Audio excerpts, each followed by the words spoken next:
alarm is reinstated. Open sesame! Commander Klingon vessel. We are energizing transport of evil. Now. One, engage!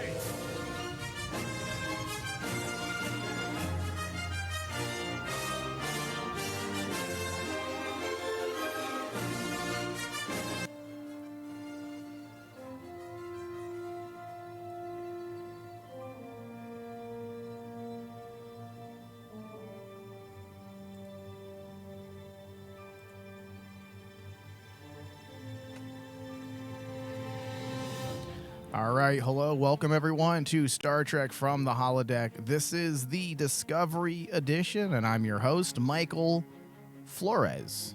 If you're new to our show, we cover a wide variety of Star Trek content, and you can find our podcast wherever you listen to podcasts. Just search From the Holodeck and give us a review and rating on iTunes.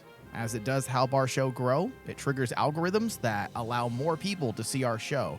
We are charting in various countries as well as the United States, thanks to people sharing our show via social media. But help us out on iTunes. That's where it really counts for us.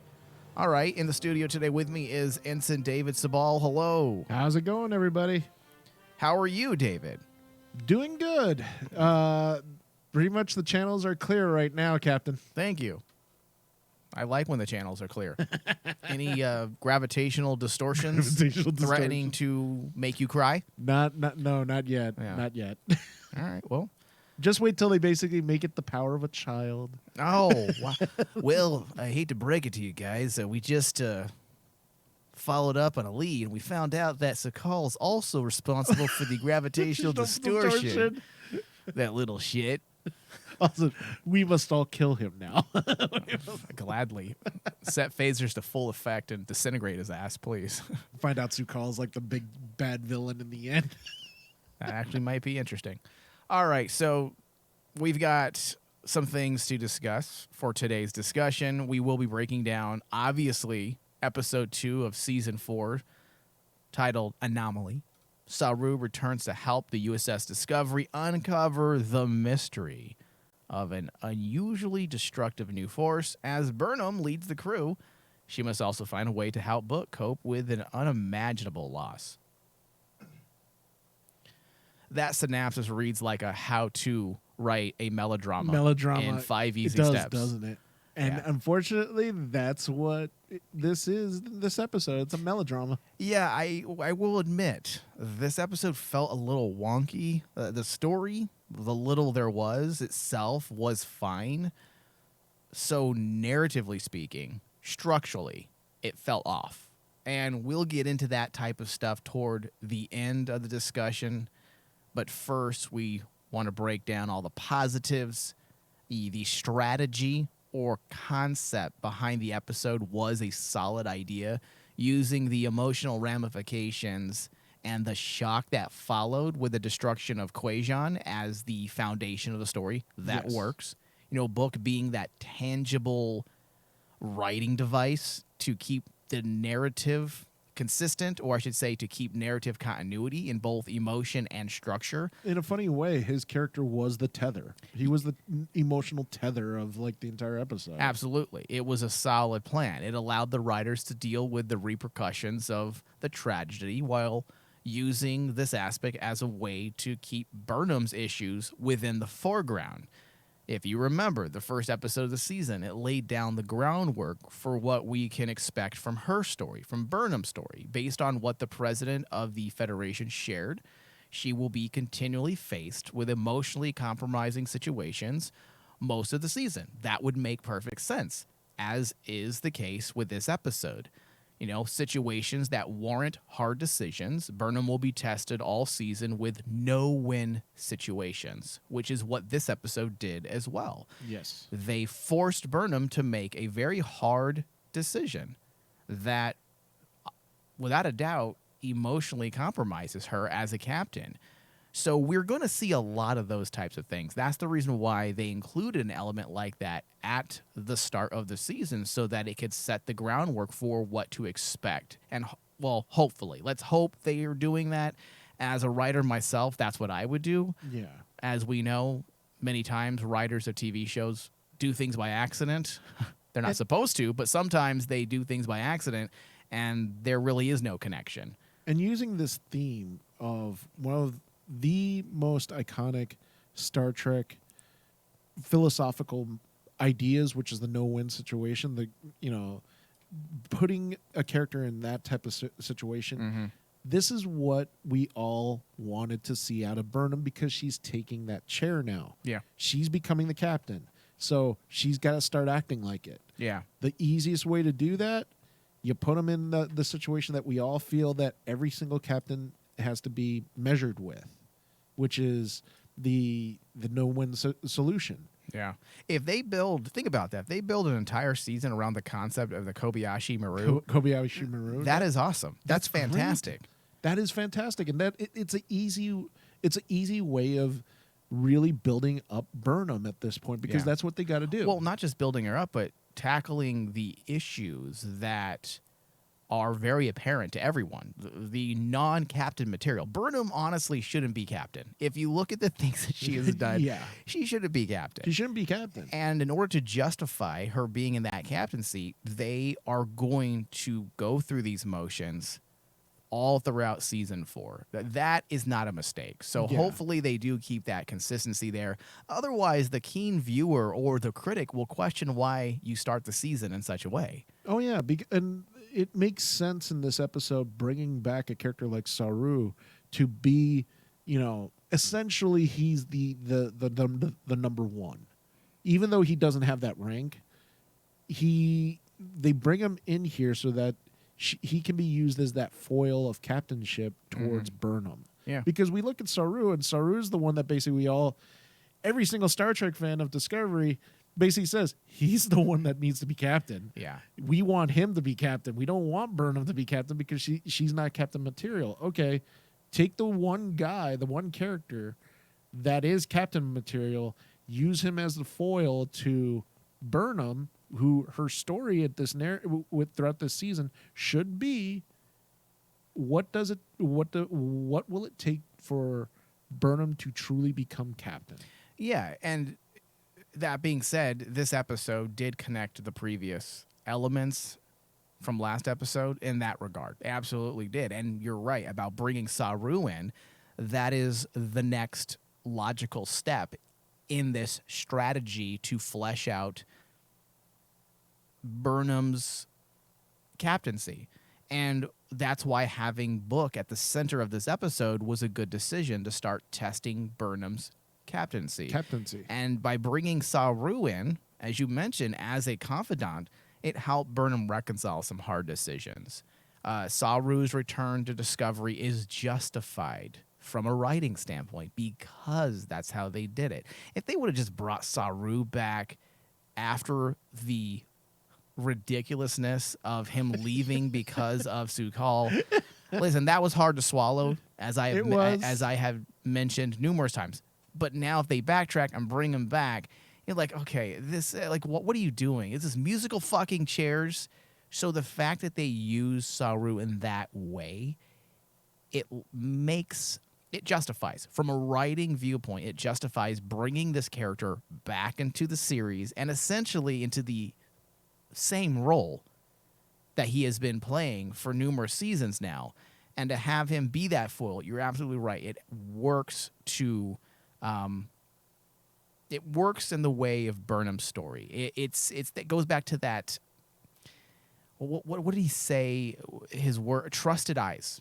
Yes. Effectively, this effectively brought Georgiou's legacy back into the series. And when Saru invokes Georgiou's mentorship, it builds on both Saru's and Burnham's characterization. This is a shared past that ended in tragedy, and it forged both of them into the leaders they are today. That's what I loved about that scene with them discussing about the telescope. It was the best scene of the episode. It's the best thing because it's a callback to what me and you started Discovery is like Burnham needs almost like that trifecta of brilliance.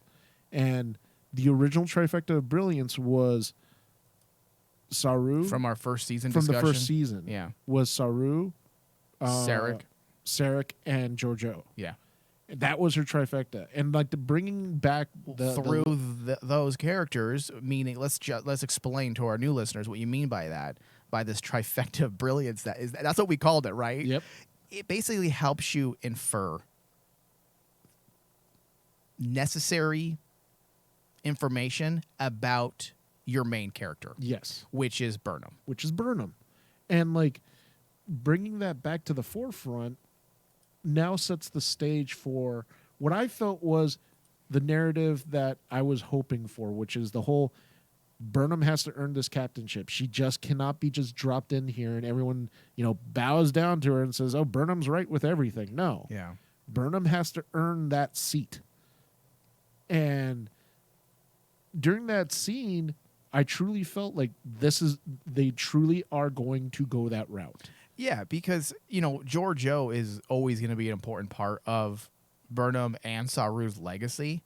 So, or I should say, their characterization and their progression as characters. Yeah. So, bringing Giorgio's legacy back in, reminding the audience what this character meant and did for these characters, it keeps them, Saru and Burnham, connected on a personal level, and it helps us understand numerous things that's going on in their minds. And we, I don't know about you, but like during that scene, it really felt like Saru was really hitting the fact that he is focusing on Giorgio Prime. George Jew. Who's George Jew? Giorgio. I just could not speak there. I had a stroke. But I know you. He was George Jew. George Jew. But is that a Jewish remake of George of the Jungle? George of the Jungle. But Giorgio Prime. That's the one he's focusing on. Yeah. Not the Mirror Universe Giorgio. No, I would be focusing on her. Yeah, I mean all of us would. But like in regards to Burnham's growth, it's Giorgio Prime that basically has affected her history. Yeah, at least as a captain. Yeah. Yeah, because the Giorgio from the Mirrorverse did something completely different for Burnham and the way of character development. They're that's why I love what they did with those characters, because they're two very different characters that do two very different things for our characters, for our lead, Burnham. Yeah. Now, I had assumed Saru would be captain of the new USS Voyager, as I had talked about during our last discussion. Yeah. But he was actually offered, it was kind of close, he was offered another starship, which he turned down to be Burnham's #1. But I think we can assume, based on a few lines of dialogue, that it's temporary due to the immediate threat, because he still holds the rank of captain. Yes, he does. You can't have two captains. You can't have two captains. What type of fuckery is this? And I'll be completely honest, this shit irritates me. It just adds to the convoluted hierarchical arrangements of the Discovery. A captain can be a first officer, and an ensign, Tilly, can be a first officer. Yep. It just doesn't quite compute with everything we've seen throughout the years of Star Trek. We know that a first officer position does tend to be based on the captain's prerogative. For example, T'Pol was part of the Vulcan Science Academy, right? Mm-hmm. But she became the first officer of the Enterprise because Archer insisted. But because the series has never had any clear succession of leadership, perhaps that's why it bothers me. It's always been all over the place. And I understand.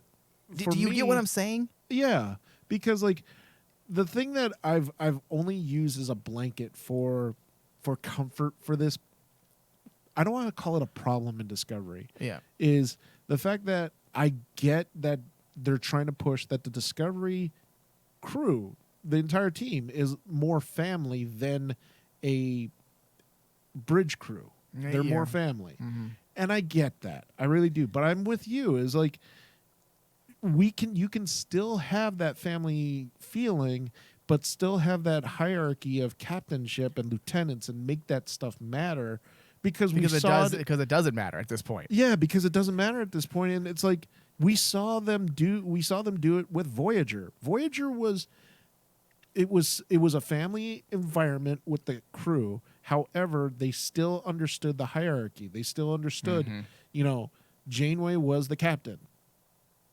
And 7 of 9 was more or less kind of like an advisor role. Mm-hmm. But you never saw them like mix and muddle the lieutenantship and the first officership and everything, like what they do in Discovery. Now, I guess the justification for this is that this is written. It's not written like a movie because it's not in terms of structure. It's not, but it is more like a movie where in the fact that in the way that they're tackling a big issue. It's not episodic, it's serial, so you're getting one giant story. So the fact that you can bring a captain like Saru and he's going to act as first officer for Discovery for this immediate threat, then that's fine. But because this is a series and we've never had a lasting hierarchy on board Discovery, it just feels more like confusion. And they don't care. It's just weird because we've seen it before. Captain Kirk was an admiral and ended up being in charge of the Enterprise, but there was reasons why. It was because of an exercise, an outside issue that made him have to take control of the starship. Yeah, we've seen it numerous times. So this isn't a new thing, but it's also a one-time thing in a movie. So in that way, if you want to look at it like that this is just temporary, a captain being a first officer on board Discovery because of this distortion, this gravitational distortion, and the potential ramifications, the universal shattering ramifications, then I assume I can understand possibly justifying that. But after this, we gotta get on track. We gotta get on track, especially since. The thing that I liked from last episode, but also in hindsight thinking about it, just makes that idea more confusing, is you took the entire bridge crew and basically upped their rank to lieutenant. All of them all at once. So it's like... Lieutenant. Yes. And they all say yes at once. No. I mean, you, Lieutenant. And I'm like going, okay, see, this is the problem. I like the fact that we acknowledge that, hey, these guys earned their rank from last season. Fantastic. Okay. However, then you run into the problem that basically like everyone's a lieutenant. Yeah.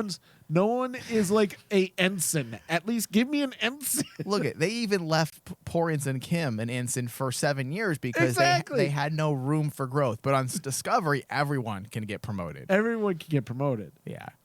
It's strange, and but we're just being nitpicky. We're being silly. It's not a big deal. It doesn't break anything. I'm all about the writing aspect, but it does just feel kind of convoluted. It does. And again, perhaps this is just a way to put a pin in the Saru situation for now when it comes to being captain, because perhaps maybe by the end of the season we will see him become the captain of the USS Voyager. That could still happen.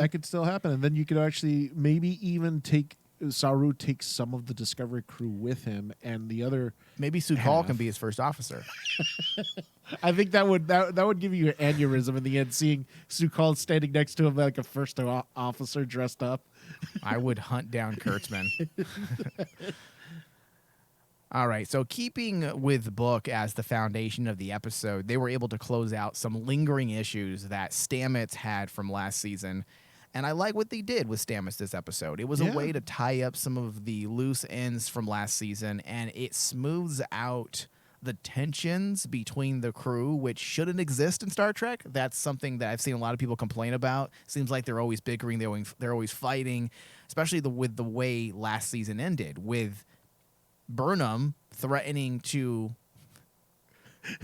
eject Stamets out in airlock. Listen, I understand why she did it. However, you're also creating these situations that now become antagonistic, and you have disgruntlement on board the ship, and that's not really a part of Star Trek. The whole idea of Star Trek is that everyone, at least when it comes to the Federation Starfleet, it's about peace. Everyone gets along, that there aren't these petty, catty squabbles. Yes. So by having a scene like that with Book, it helps smooth it out without having to dwell on it, or not just forgetting like it never happened, which that would have irked me, especially Yeah. with how the episode ended, or I should say the season ended last year, with Stamets obviously unhappy that Burnham became captain. If you remember that scene, he was visibly not happy. yeah. So the fact that they had him talk issues out with the book, and also the joke he made about being ejected out the airlock, I thought was fucking perfect. Oh, I because thought that was good. It addressed the situation, and now we can move on. Yeah, and you know, if some of our listeners remember, I was the one that basically said I want to see Stamets turn villain at this come point. on. But like now after this, that's gone because at least Can't have him turn it. at least they acknowledged it. They acknowledged that moment, and having Stamets kind of basically go okay and treat it like a joke, that fits for his character. And also, when you see how Colbert deals with him, it also makes sense. He's the voice of reason. He's the Yeah. one that tells Stamets to be like, dude, calm down. Yes, Wait. and I love the use love- of Colbert. I'm going to tell you right now, I have never been a fan of the Colbert and Stamets relationship. I just feel like there's no chemistry between the two of them.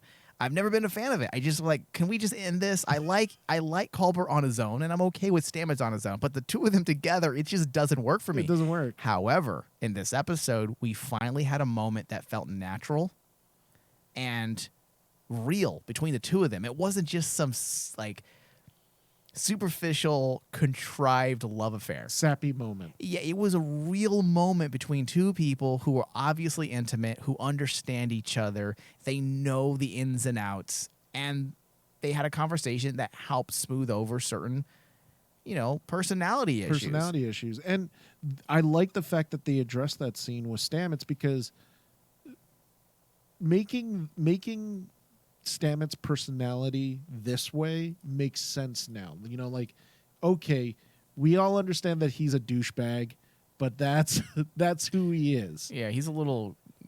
And the whole story in itself that I really liked was about like people dealing with grief, and that's how Stamets deals with grief-like moments.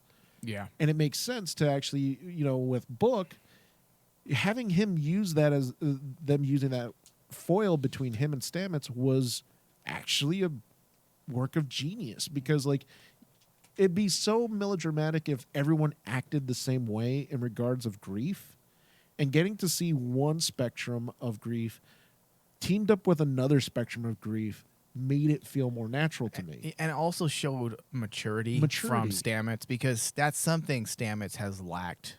Absolutely. Since the first season. He had no professionalism. You remember the way he looked at the Captain Lorca? I remember that bothered me in the third episode. He was just so disrespectful and questioned everything Lorca did. Yeah, you wanted like, to see Lorca just smack him. I would have. I'm sure Lorca wanted to put him in the agonizing booth or the agonizer booth. The agonizer booth, that's right, because that was Mirror Lorca. Yeah. So it was nice to see this character actually progress as a person.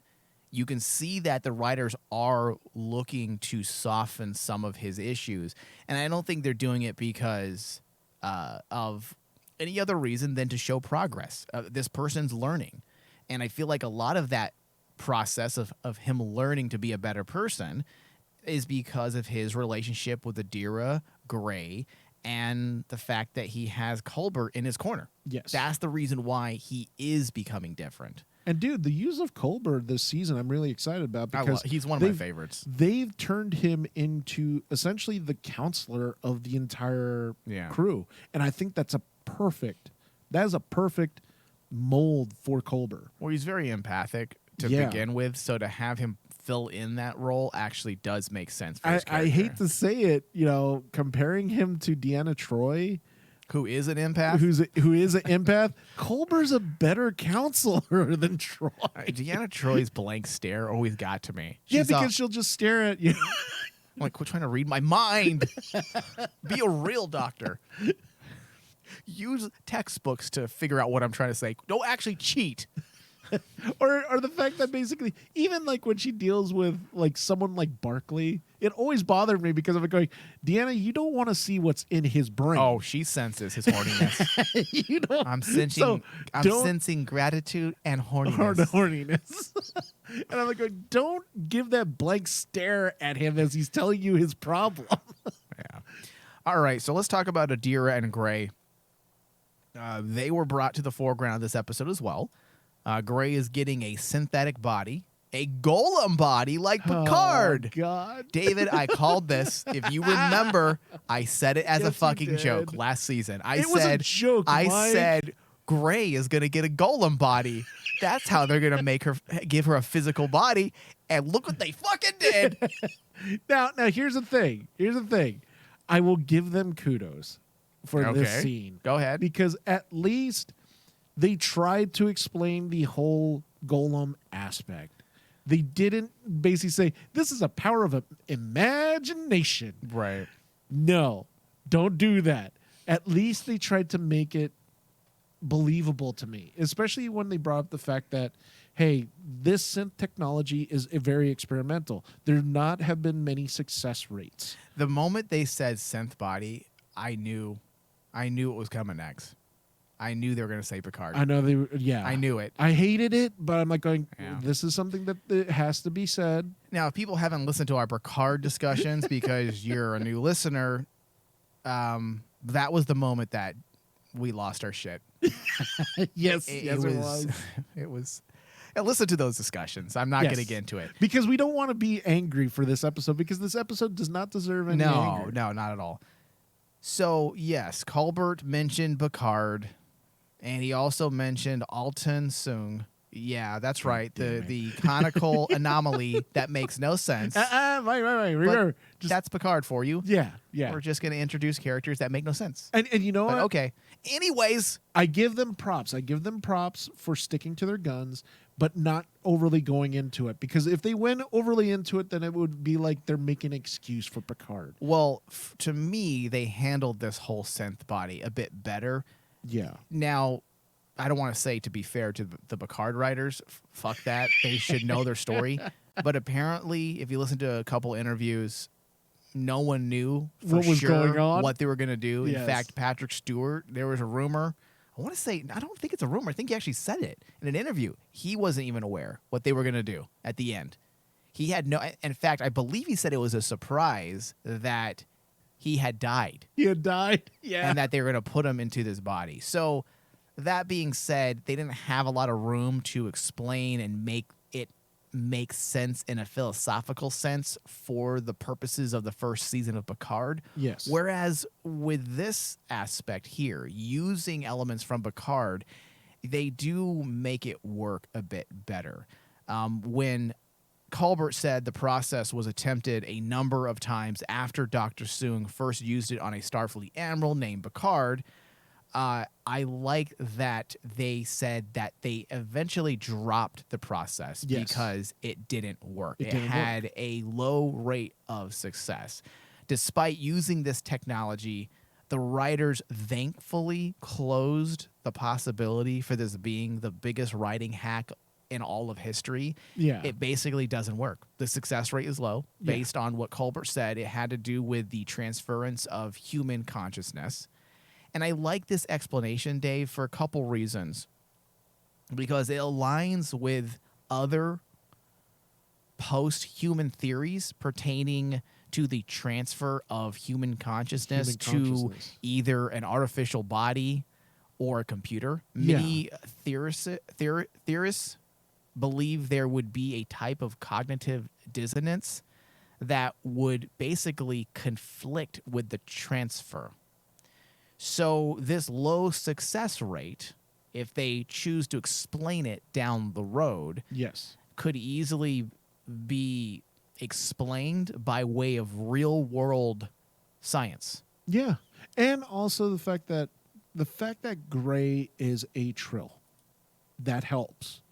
Because remember, for Trills, it makes sense that their consciousness would be, I don't want to use the word stronger than a human consciousness, so that because they're used to having their memories transferred from host to host. Our to consciousness is very different than a memory. host. Exactly. And that's, David, we do need some explanation on that. We do. I really wish they'd talk and thoroughly explain how and why Gray's consciousness has lingered in this way, because Trills, they don't really live on. The way the Trill species was set up in TNG and Deep Space Nine, they don't live on. They do die. Yes. Their memories are a part of a symbiote. A symbiote. So the symbiote holds the memories of past hosts, so that when the next host comes, they have all those memories. They're privy to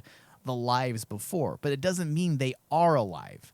Now, there is a ritual that we discussed last season that was introduced in Star Trek Deep Space Nine, a Trill ritual called, I believe it's called the Ziantara Yeah. ritual, and that allows the memories to manifest as a consciousness. As a consciousness. And by doing that, the current host can commune with the past lives. Yes. It's only for a temporary time, but it can be done. So if they connect this ritual to Gray's ability to survive, or their consciousness to survive, then by all means. Exactly. I'm fine with that. But they do have to explain it, and it made me a little nervous that we're just going to gloss over it. Because the way they just said, hey, we're going to transfer your consciousness over to a synth body. Exactly. It felt like we were not getting actual explanation. And from the dialogue, I'm kind of interested to see if they continue it on, especially since Gray mentions, that they are really excited to becoming a host or a guardian again. But if their consciousness is put into a synth body, technically they're not Trill anymore. They're a synth. Yeah. So they can't go through the process Well, of actually Dave, becoming a host. You're getting into areas of the metaphysical and Yeah. the philosophical. And that's the thing. What That's makes what a makes person me- a person? Is a person, let's put this in real life terms, okay? For example, let's say your consciousness as a Filipino male was stored and they put you into a white person's body. You would still be Filipino. Your consciousness would still be Filipino, but the vessel that you're in is a white male. With all the privilege that comes with being white.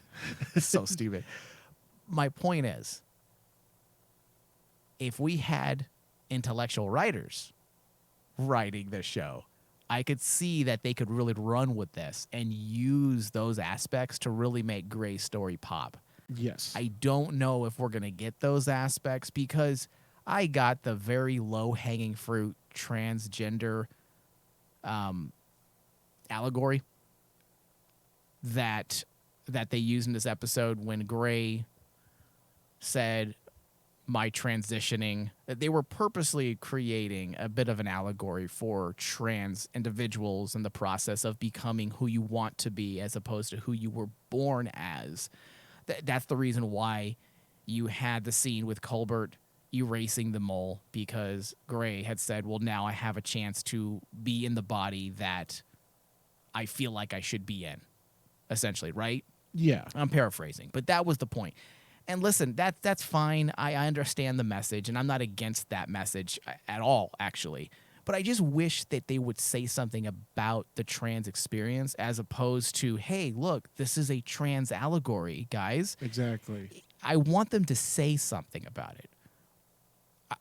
I feel like a lot of Discovery, and this is why people complain about the wokeness of Star Trek Discovery, which I hate that word, and I don't subscribe to that line of thinking, and I don't feel like Discovery is woke. But this is why people who watch things superficially tend to describe Discovery and the Kurtzman era as woke, because they just do things for the purpose of inclusion without any relevance, without any substance. And that makes for just shitty writing, period. It's just about inclusion.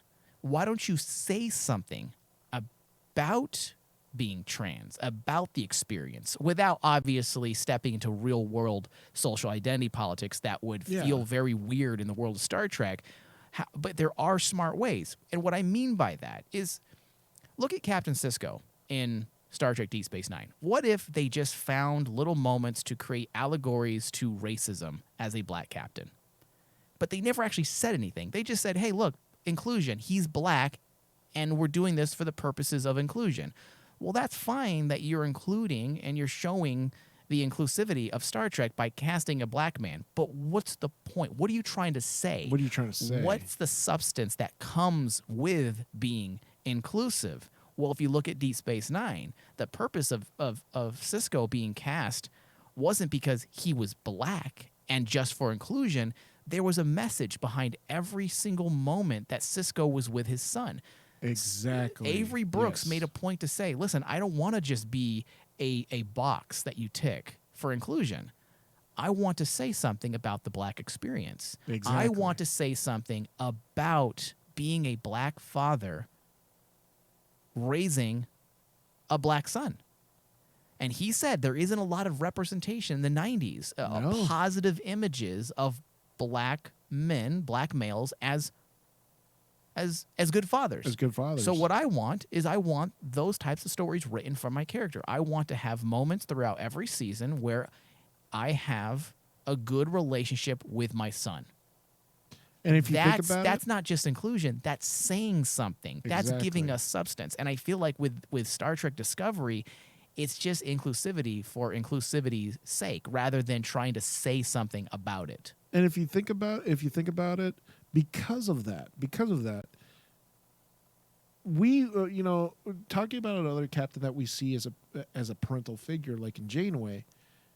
You can make the argument because of the fact that how they handled Sisko and that writing and making it more about than just that he's a black man. Mm-hmm. He's a better parent than any of the other captains.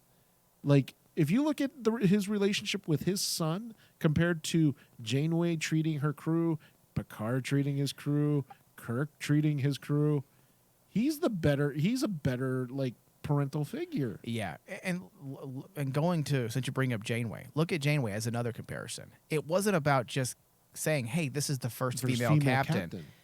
It was actually about breaking down the barriers of the patriarchy. If you actually look, people always throw around this word, the patriarchy and the patriarch. Her ship was the epitome of a matriarch. Yes. That's what her point was in the show. It was about breaking down those barriers. That's what they were saying in every single episode. How many times did she have to face, especially early on, the Kazon, which were very misogynistic? Didn't even want to speak to a woman in control. In fact, there were other alien species I believe they encountered where they would look at her and say, you can't possibly be the one in charge of this ship. There was intent behind the casting and the inclusion of a woman captain. It wasn't just about, hey, inclusion, wink, wink, give us a pat on the back for being so progressive. Yes. Be progressive and say something intelligent about it that works in the context of your story and the world of Star Trek. And I'm hoping they're doing this with the inclusion of Gray Yes. and Adira being non-binary, and of course, or I should say the actor that plays Adira being non-binary, and the actor that plays Gray being a trans individual.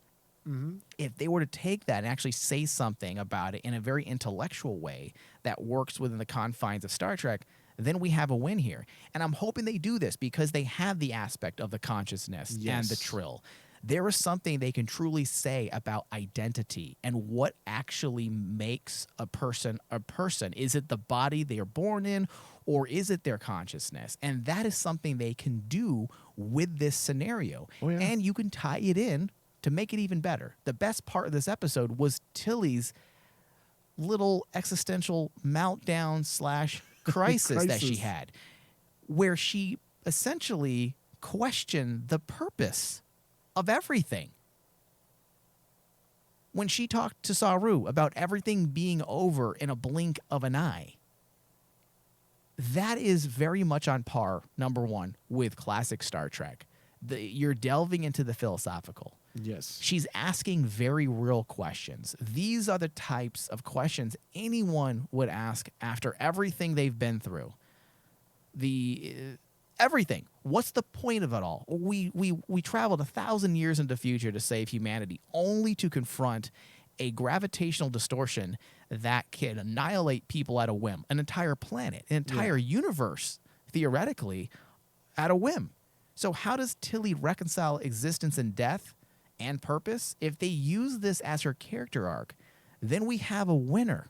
Yes. And if they use Gray as a foil, then his existence as a type of post-human should exacerbate Tilly's dilemma. Suddenly, we have two characters working together to essentially say the same thing about purpose, identity, all falling into the philosophical aspects of existentialism. And that's how you write a true Star Trek narrative. You have to make all your narratives kind of tie in really nicely with your theme.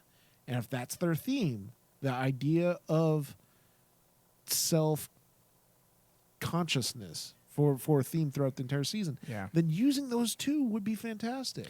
I just hate to see what's it called when you leave something on the table? What's that? What's the wording I'm looking for? When you're leaving such great things on the table, because that's my problem with Discovery since day one. They have the ingredients. They have the ingredients for some fantastic things. They leave profit on the table. Yes. Which you would, if you were a part of Ferenginar, you would fail. You never leave profits on the table. Exactly. Also, by the way, seeing a Captain Ferengi brought a smile to my face. Well, let's get back to that in a second, because I have a couple of things to say about that. Don't let me forget. It's actually an important point. But what was I saying? I forgot now. We were talking about basically the fact that they're able to take this identity type of story narrative, and tie it with the two characters. Okay, yes. So if they were doing that, and I hope they do, because there's a lot of potential here, you can definitely bring Star Trek Discovery back to the roots of Star Trek, which is something they've been missing since day one. There are no notes of the philosophical in Discovery. None. I can't even point to one. I can say maybe in a specific episode there might have been a moment. If they were to do this and create this entire idea with the distortion, and the distortion is simply a way to get our characters to actually talk about the purpose of life, holy shit. Then it would make... do you realize it would make complete sense? Yes. Why this crew, the Discovery crew, constantly, every single season has to have a world-defining, we have to save the universe type of storyline. It makes sense. And think about this. What if people are actually... Let's say Gray's consciousness is successfully put into this golem body, the synth body. Instead of having a fun-loving crew, everyone's welcoming her back, saying, "Oh my God, it's so nice to finally meet you. We've heard about you." What if there is uneasiness? That someone who died has been brought back to life. Think about it. That would feed back into Tilly's issues of the purpose of all of this. Yes. What's the purpose of living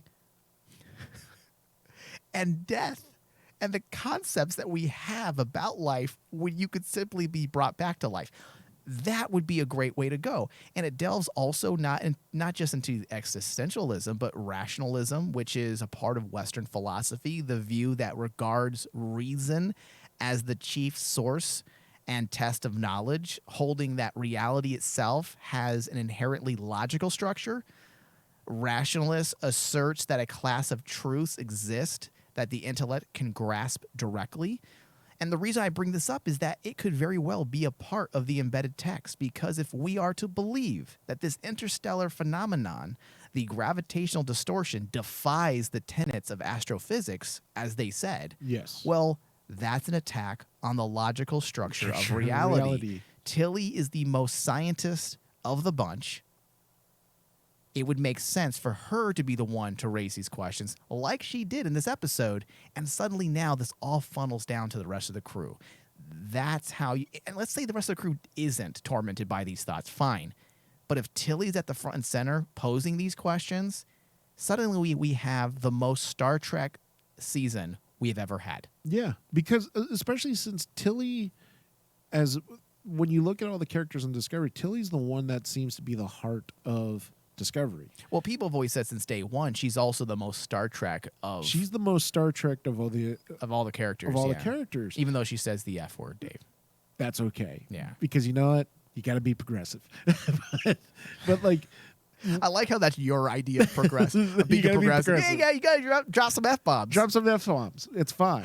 But like, with in regards to Tilly as the character, when you look at all the characters, I mean, we've stated that who is the character that us as the audience always gravitate towards. I mean,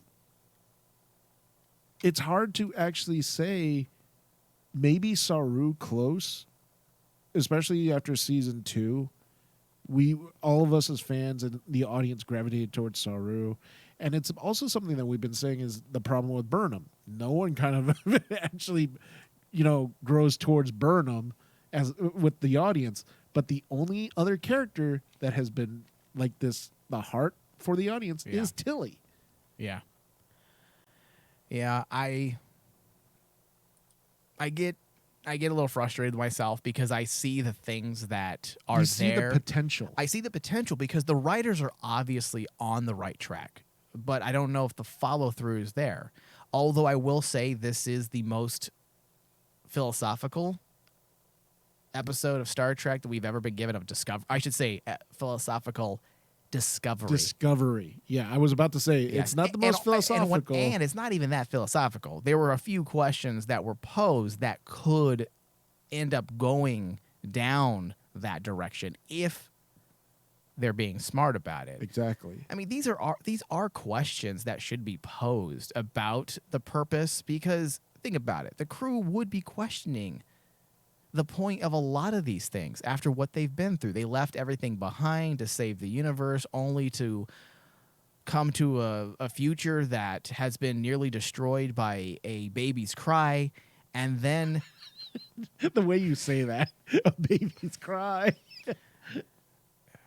if I was a writer in the writing room last year and someone came up with the idea, you know how like Ari Gold in Entourage walked around with a water gun And water and gun shot and people, shot people like with that? it? I'd be like, who Yes, came up? yes. Who just said that?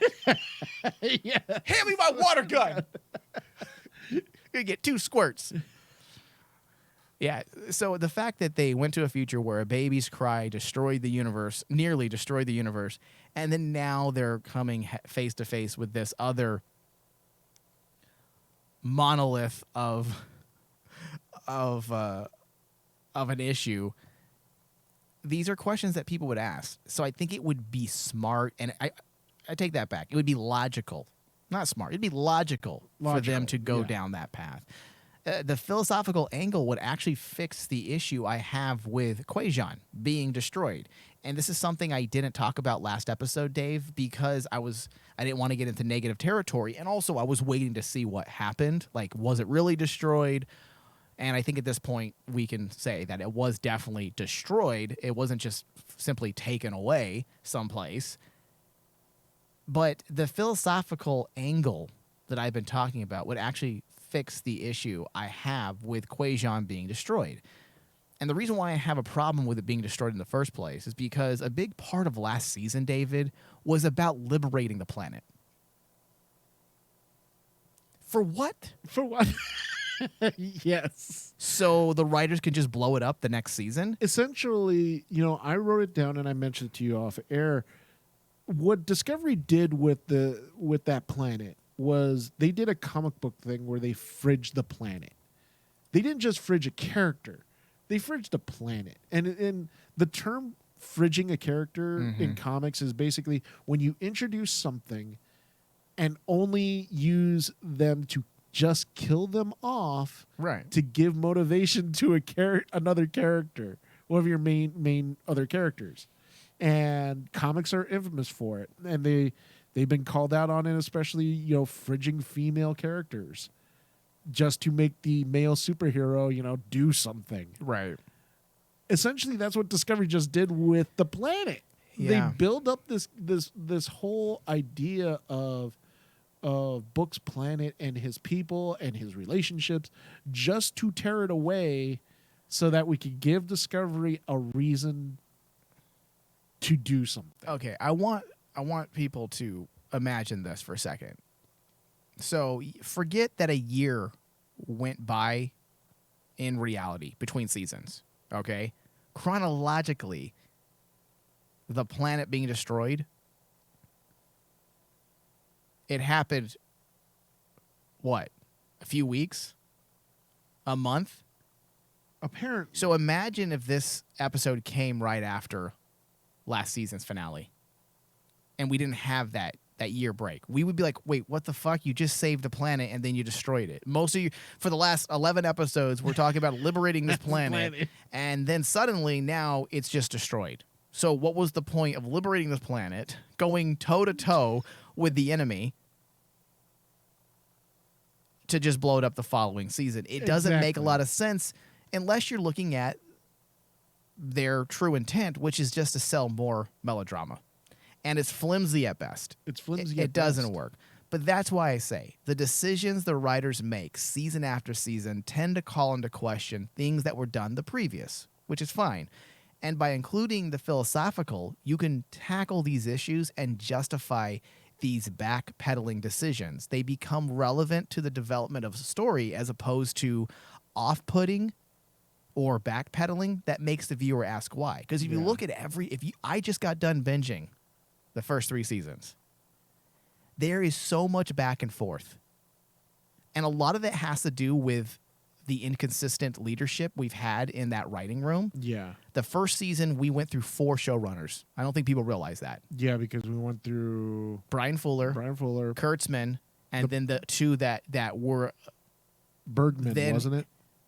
I don't remember. Gretchen Berg, that's right. And she had a writing partner. They then got fired, and then Kurtzman took over. That's your 4. Then we brought Michelle Paradise in. Yes. That's 5. Now Michelle Paradise is more the predominant writer, and Kurtzman has taken on more of just the executive producer role. And I think that is something, unfortunately, now, especially with this season, me and you have been championing Michelle Paradise because she's done fantastic work. However, now that we have this full season with her leadership, it's now, to me, like especially in this episode, I cannot refer to it as the writers. It's all on Michelle Paradise now. She's the leader of that room. Yeah. She's the voice. Well, that's why I'm saying, Dave, because of that inconsistency in leadership, though, and not inconsistency as in the fact that Kurtzman, you failed, and Gretchen Berg and so-and-so failed. I'm not saying they failed. I'm saying that because you bring in new leadership, you have different directions that these writers want to go. And that's part of the reason why we are backpedaling, it feels like, season after season, or we're regurgitating things. So if we are to use, I'm about fixing things, I'm not about just complaining. And that's what I'm trying to get to. If you use the philosophical, as I was talking about, and you have people like Tilly, and you're using writing devices like Gray to pose the philosophical, either it being existentialism, the metaphysical, or relativism, it doesn't matter. If you use that, you can string together all of the little issues that started in the first season that were inconsistent, and you can create more of a continuity. If you pose the questions now, you can tie it all back in. Yes.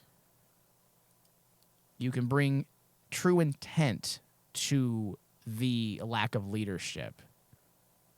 We'll see what happens. Let's take a look at the progression of story and character. As I said, the narrative was a little wonky and repetitious. Melodramatic scenes with an emotional weight between 2 characters were seemingly brought to an end, only to find ourselves in a similar position a few moments later. And I'm talking about the disjointed scenes between Burnham and Saru. The initial reunion was fine, but then the 2 were brought together again in a very similar scene. Mood, context, and not much more was actually conveyed to the audience. that wasn't already communicated in the previous scene. It felt off-putting and a little out of place. The plot was also paper thin. This is how it breaks down. Melodrama. Melodrama. Let's talk about the gravitational distortion. Melodrama. Let's talk about the gravitational distortion. Melodrama. Let's talk about the gravitational distortion and make a decision. Melodrama. Ending reveal. Open-ended. No episode resolution. It's a lot of melodrama. That's not great. Yeah. That's not really good. And then there's also some nitpicks when it comes to the physicality of the new personal holodeck. There's got to be limitations. I'm all about change, and I'm all about new technology. We're 1,000 years in the future. I want some new shit. And at first, the personal holodeck in your room makes perfect sense. That's awesome. Yeah. But do you forget the physics of how holograms work? You are not transported to a surrealistic world where the objects of your room don't exist. Exactly. Saru enters the room, fine, and then they proceed to walk around the environment as if there are no chairs or tables in Burnham's room. I will say, me, that was a big nitpick. Because I was don't like, even know, is that a nitpick or is that just like outright dog shit? Like, because there's a reason why. David, would we consider that? Should we consider that a nitpick, or should we call that a valid complaint? That's what I'm trying to say. To David, me, it's a valid complaint. Holodecks don't. That's why holodecks have always been empty. Yes. In Star Trek. Yeah, that's the thing. And, if they were to say that the technology of the future, because we have seen it, we have seen them create, the desk. Remember the scene in the very beginning of season? I have no problem with holographic furniture. Now, let's say Burnham's entire room is made up of holographic furniture. So when she transfers over to Navarre, the furniture will change. Goes away. That's fine. But I don't think they have holographic furniture. I mean, they could. Technically, in Star Trek now, you could have a hologram anything. You can transfer Stamets into a holographic body that actually feels and touches and can... I mean, dude, listen... Technology's great, but you gotta limit yourself a bit because you create these types of issues. And here's the thing. Here's the biggest issue, Mike. I think that no one's really noticed. If they're going to say that the Discovery has this new technology, right? The Discovery itself is pretty much considered a old ship. Mm-hmm. It has old technology. So you mean to tell me that you completely changed the interior of the Discovery? Well, they gave it holographic nacelles last season. They gave it holographic nacelles. David, listen. When you start picking this apart, there starts to become bigger problems. That's why they have to stop with the holograms. Because they got to. If you can transfer Stamets' consciousness, his consciousness, to a hologram. And then he could be in a ship with Book and essentially be there. Why are you giving Gray a synth body when you can simply construct a holographic body? Ta-da! Dude, they have to fucking stop with some of this stuff. They have to pull back. Give us advancements, but you have to really think it out. Exactly. And that's why I'm being really critical on Michelle Paradise now, because she's the one who clears all these ideas. I'm a little nervous, Dave, and I've never been nervous with a season of Discovery with just 2 episodes in. Yes. Never.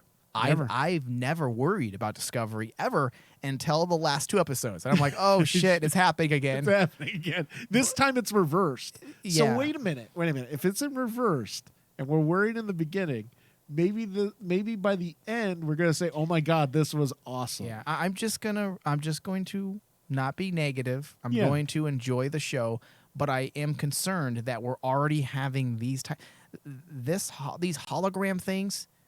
They teeter into the Picard make-believe type stuff. Exactly. The biggest problem with Picard was the ridiculous technology that they use in essentially the TNG era, and they have devices where you just simply make-believe. Literally make-believe. Imagine that you can fix this and the device will work. How? It's the power of your imagination. The power of your imagination. Now, yes, Discovery has not gone down that completely stupid justification for technology. And for the most part, Discovery does handle technobabble on par with our previous iterations of Star Trek. And if you listen to the things they say and you Google them, because I'm not a scientist, I will openly admit that I Google some of the things they say, and it does actually fit, scientifically speaking, with grounded elements of science. So Discovery isn't just making shit up like Picard did. Yes. But that's why I say you have to be careful with technological advancements. You have to be careful because it starts creating problems. And when I talk about being careful, look at what Voyager did with the emitter chip for the Doctor. For the Doctor? It was connected to just him, and it was a device. The emitter was from the future, and because of that, they couldn't duplicate it, and it also came with risk. Essentially, the Doctor could die. Yes. If it were to be damaged with him using it, he would be lost. He would forever. essentially die. Yes. So there was risk attached to technological advancements. With Discovery so far and these holograms, there doesn't seem to be risk. No. And that's the sad part is like they could easily fix everything. You realize that? They could easily fix everything.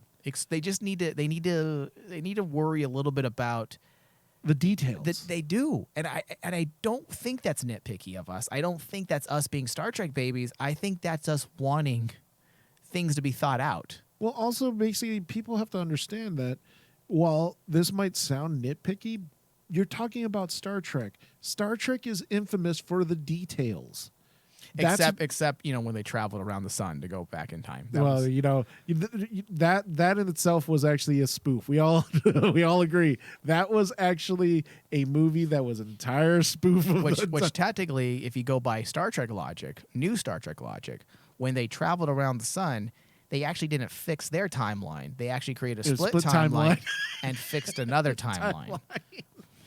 And then when they went back in time again, they actually went to a different timeline. Because, Kirk and Spock just have to screw around with everything. Yeah. So anyways, Dave, this does bring us to the end. I feel like our thoughts are pretty much sprinkled throughout, so I'm not going to give any definitive final thoughts, but I will give my RMD score, and it is a 72%. Surprisingly, I'm around the same area as you. I mean, like, I'm at a 75 for this episode. It's low comparatively to like what we've done in the past. Yeah, it's not a bad grade, but it's lower than what we've given Discovery in the past. In the past, I agree. So I'm hoping we have gotten through some of the messiness, and now we can just focus on fleshing out the story a bit. I will say Star Trek Discovery, as well as Star Trek Picard, they got to move past the woe is me, the end of the universe stories. They do. We have to focus on more personal stuff. I think there's something to be said about grounded villainy. Yeah. So we'll see. We're still early on. For all we know, someone is doing this. Which I kind of got that at the end because you had that eye, you said, the eye of Sauron. I'm wondering if maybe that was a clue that someone is manipulating, especially since Tilly said that, scientifically speaking, this shouldn't be happening. It shouldn't be possible unless someone is actually controlling things. Yeah, so if someone is doing this, I would be very happy with that. And I'll get it out of the way, Mike. I'll get it out of the way. I'm not going to say it's Q. Thank you. I'm not going to say. But it might be Guinan, right? Well, you never know. You never know. But, there is precedent for, like higher beings out there in Star Trek that transcend this. I think it's Kes. Oh, my God. It's her in a bad mood. It is her in a bad mood, dude. All right. This does bring us to the end of our discussion. I do want to remind people that we are on Patreon. If you go to patreon.com/RainmanDigital, you can pledge $5 or more a month. And when you do that, you gain access to our behind the scenes tier where we dish out pre-shows for every single one of our discussions. where we kind of just shoot the shit. It's a lot like this show, but a little more casual, and we do them before every other show. They range anywhere between 10 to 20 minutes in length. And then also you get our podcast here. And with that, you gain access to all of our full podcast episodes that we do. We do discussions on books, comics, topical elements pertaining to Star Trek that we don't have time to get into sometimes on the regular show. Because they take up like multiple episodes. Yeah. So please help us out. It's really the only way we can make money. It keeps us on the air and it justifies us doing these shows weekly. We do need your help and support. That's patreon.com/RaymanDigital. Thank you. And thank you, David. Thank you. Live long and prosper.